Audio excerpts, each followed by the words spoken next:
منين تشوفوا ماجدة غادي تركب الصوت عرفوها شويه عيانه. عندي واحد الدجاجه الحجم ديالها شويه كبير، غادي ندير لها الثومه اللي محكوكه رقيقه. هاد الكميه اللي باقيه غادي نخليها على جنب، وغادي ندير شويه ديال القزبور والمعدنوس، واحد نص حامضه. كما كتشوفوا الحامضه راه فيها الماء، يعني ديروا الحامض يكون بزايد كيجي لذيذ. ملحه، فلفله حمراء، قزبور يابس مدقوق، لبزار، خرقوم وسكينجبير، شويه ديال السودانيه، شويه زيت الزيتون، شويه د الماء غير باش يدخل هكا العطريه بسهوله في الدجاج. والدجاجه كل ما كانت مغسوله مزيان، كل ما كانت مستقطره من ديك الماء ديالها مزيان، كتجي لذيذه اكثر واكثر. بالنسبه للدجاج فضروري تخليوه القليله واحد الساعتين د المكانه في هاد الشرموله هادي باش كيجي لذيذ. بعد ما غلى الماء في الكسكاس حتى كيغلى، عاد كنديروه في الكسكاس هاد الدجاجه وكنخليوها تغلى في البرمه باش كتعرفوا الدجاج طاب ملي كتكوه وما تيبقاش يخرج الماء وما تيبقاش يخرج الدم.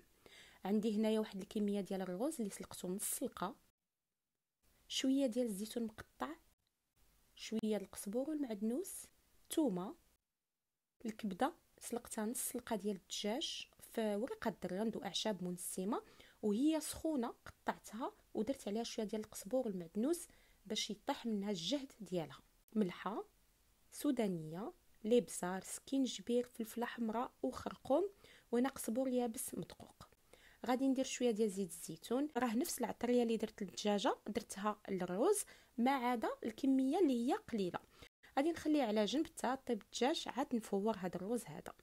بالنسبه للبطاطا اللي غادي نرافق بها، فالبطاطا اللي كنسلقها نص سلقه وكتكون بالقشور ديالها وكنقطعها على شكل طولي. شويه ديال الاعشاب المنسمه اللي كنشريها انا جاهزه، بصل مجفف، ثومه مجففه، سودانيه، قزبور يابس، فلفله حمراء، هنا شويه ديال الابزار، ملحه، زيت الزيتون. تخلط مزيان غير بشويه، والفران كيكون سخون على اعلى درجه، كندخلها تحمر وتاخذ واحد اللوين مذهب. الدجاجه من بعد ما كطيب كنهزها كنديرها في ورق الطبخ، الطبسيل اللي غتدخل فيه الفران، والرز كنديرو يفور. بالنسبه لهنايا فدرت شويه ديال الزبده، شويه ديال الهريسه، وشويه ديال الموطارد. كندهن مزيان هاد الدجاجه بهذا الخليط هذا، كتجي محمره وكتاخذ ديك اللون هكا المحمر في الفران بسرعه. من بعد ما كيكون طاب كلشي صافي كتقدموا. بالنسبه للتقديم فديروا الطريقه اللي تبغيو. شوفوا اللون ديال البطاطا اللي كتاخذ. درت شويه ديال الرز، شويه ديال البطيطه، وهذا خيزو اللي غير شرملته واحد شويه، طريقه عاديه التشرميله. وشوفوا الدجاجه كيفاش كتاخذ ديك اللون محمر، كيجي الشكل ديالها بحال هكذا.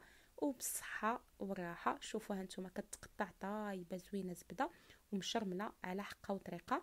نتلاقى بكم في الفيديو الجاي ان شاء الله.